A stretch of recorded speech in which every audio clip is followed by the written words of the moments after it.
Eu entrei na Universidade de São Paulo, no curso de Geologia, em 1973. Acho que era um ano que foi o auge da repressão violenta a qualquer movimento social, e na escola, logo na primeira semana, a gente teve colegas mortos por tortura.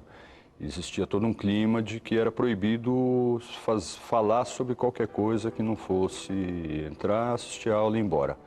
E a maior parte dos estudantes que já estavam lá viviam com medo dessa situação, uma vez que qualquer coisa fora desse padrão podia representar até a morte. A morte do Alexandre, ela redundou na missa do Alexandre, que o cardeal de São Paulo, Dom Paulo Evaristo Arnes, rezou. Foi uma missa que provavelmente tinha muito mais polícia do que participantes. Um clima muito pesado. Foi um marco na resistência à ditadura. Teve uma repercussão internacional muito grande essa missa, e o governo militar ficou inibido de reprimir aquelas mais de 3.000 pessoas que tinham participado da missa. Todo o movimento estudantil nessa época era a busca de ações coletivas. Já como uma autocrítica, aquele período da guerrilha, que era muito baseado na experiência cubana, essa fórmula estava esgotada, o governo militar já tinha dizimado as organizações militaristas. E então, a partir desse período, começo de 73, principalmente por conta da missa do Alexandre, se inicia todo um movimento onde as ações políticas eram feitas coletivamente. Como eu tinha tido uma participação grande no movimento estudantil em 68 na Bahia, era conveniente que eu trocasse de estado para poder manter a minha integridade física e a minha liberdade. E vim morar em São Paulo. Nós tínhamos sido denunciado por uma pessoa que era nosso companheiro, que é Hugo, um pernambucano, que não aguentando as torturas, nos denunciou. E aí nós tínhamos um encontro com o Hugo, era um dia de domingo, às 16 horas da tarde, no Lago do Paissandu, e o Hugo veio primeiro na frente, como isca, se aproximou de nós, e de repente todo o staff do Esquadrão da Morte havia cercado a praça inteira, estava cercada. Só vim chegar à carceragem à meia-noite. Das 16 horas até a meia-noite eu fui barbaramente torturado, de todas as formas que podia existir. Pau de arara, choque na cabeça, paulada, cacetada, enfim. Todo o peso da ditadura estava ali colocado na nossa frente. Era um teste de fogo. E a gente estava preparado para morrer pelo nosso Brasil. Nós éramos uma geração que tínhamos decidido fazer mudança, nem que isso custasse o nosso sangue, o nosso suor, a nossa luta. Era uma média de 4, 5, 6 horas por dia de tortura que tinha que se passar nas mãos do Esquadrão da Morte aqui no DOPS de São Paulo. Eu tenho tanta ojeriza daquele prédio que, embora hoje seja um museu, eu não consigo ir lá visitar aquilo lá, porque vou reviver momentos que eu prefiro esquecer. É como alguém que passou por um campo de concentração, não quer vê-lo novamente. Eu fui presa no dia 29 de dezembro de 72, em São Paulo. Eu estava na casa da minha irmã. Eu estava grávida quando eu fui presa, eu estava no 6º mês de gravidez. Mesmo assim, eu fui torturada.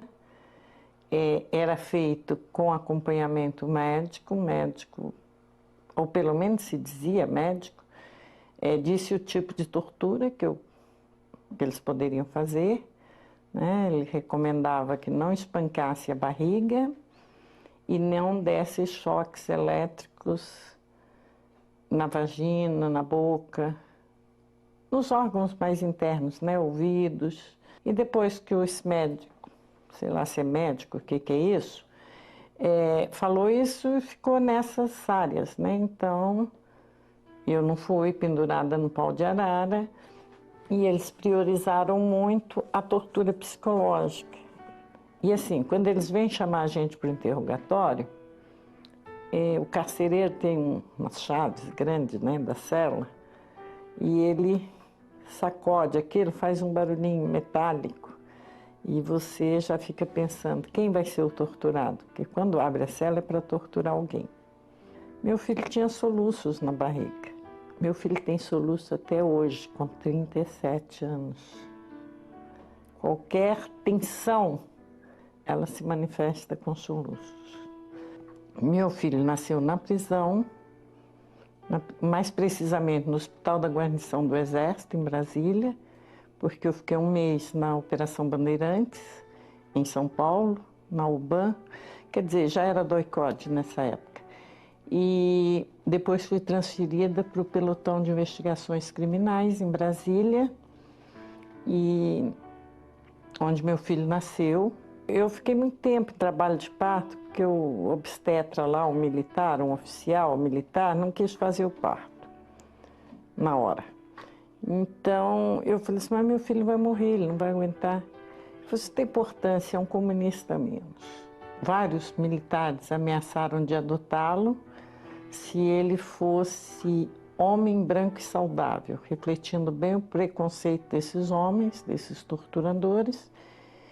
E meu filho nasceu homem, e além de branco tinha os olhos azuis, que me deixava angustiada, né? E saudável toda mãe quer que o filho seja, né? Depois meu filho nasceu, fiquei um período no hospital, onde eles faziam isso, não deixavam amamentar, diziam que tinha mandado para, naquela época chamava FEBEM, o Juizado de Menores, e depois devolviam. Quando devolviam, meu filho estava com diarreia, com vômito, e era uma briga constante, né, para eu poder ficar com esse meu filho.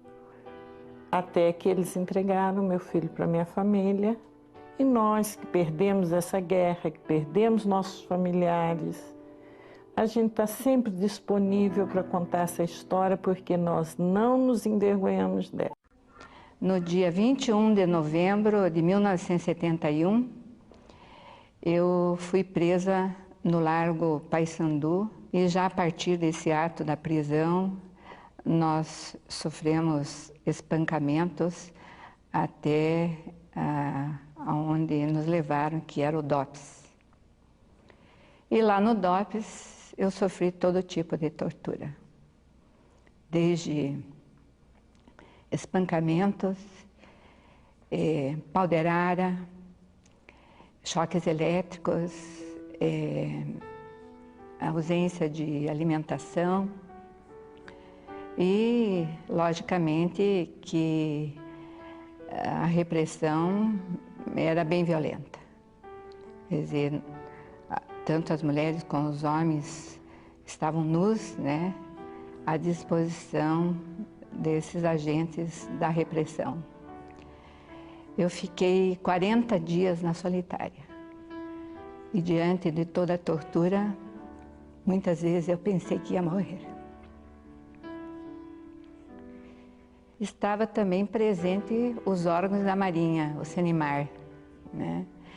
E aí eles faziam uma conjunção de tipos de tortura. Então, a tortura física acoplada à tortura psicológica. E, logicamente, que a tortura psicológica, ela tem uma profundeza muito maior. Então, essa pessoa que torturava em nome do CENIMAR, ela conhecia profundamente os dados da nossa organização. Acho que as pessoas entravam e não tinham a segurança de sair. Quer dizer, eu mesma, por diversas vezes, eu pensei que ia morrer, ia ser assassinada nos presídios. Em 1971, eu fui torturada pelos órgãos da Marinha. E alguns anos depois, algumas décadas depois, eu fui homenageada, né, pelos órgãos da Marinha, pelos serviços que eu prestei à nação como deputada.